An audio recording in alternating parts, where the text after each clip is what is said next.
வணக்கம் நண்பர் சொந்தங்களே, கிளஸ்டர் எனர்ஜிலேருந்து நான் உங்கள் தினேஷ். இன்றைக்கி ஒரு கிளைண்ட் வீட்டில் ப்ரிவென்டிவ் மெயின்டெனன்ஸ் இன்ஸ்பெக்ஷன் பண்ணும்போது பேனல் போர்டுக்குள்ளே அணில் கூடு கட்டியிருந்ததை பார்த்தோம். அது எல்லாத்தையுமே கொஞ்சம் கொஞ்சமாக க்ளீன் பண்ணி ரிமூவ் பண்ணி முடிச்சிட்டோம். பட் இந்த மாதிரி அணில் கூடு கட்டும் போது ஏதாவது மாய்ஸ்சர், அதாவது ஈரப்பதம் இருந்துச்சு அப்படின்னா, பேராக லக்ஸ் ஓப்பன் பண்ணியிருக்கிற இடத்துல டச் ஆச்சுன்னா நம்ம போய் ஏதாவது பண்ணும்போது நமக்கு ஆக்சிடெண்ட் ஆகிறதுக்கு வாய்ப்பு இருக்குது. ஸோ இது எப்போவுமே பீரியாடிக்கலி நம்ம வந்து செக் பண்ணிக்கிறது பெட்டர்.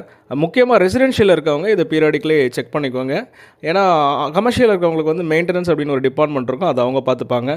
கேபிள் வர இடத்துல எக்ஸ்ட்ரா உங்களுக்கு ஓப்பனிங் தெரிஞ்சாலும் அதை வந்து நீங்கள் என்ன மெத்தடில் வேணாலும் க்ளோஸ் பண்ணிக்கலாம். அப்புறம் எக்ஸ்ட்ரா ஹோல்ஸு, அப்புறம் எம்சிபி கிட்ட இருக்கிற ஸ்பேஸு எக்ஸ்ட்ரா இருந்துச்சுன்னா ஒரு டம்மி போட்டு நீங்கள் க்ளோஸ் பண்ணிக்கலாம்.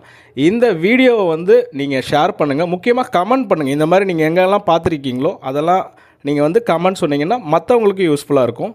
ஸோ எலக்ட்ரிசிட்டியை பொறுத்த வரைக்கும் சேஃப்டி முக்கியம். தேங்க்யூ.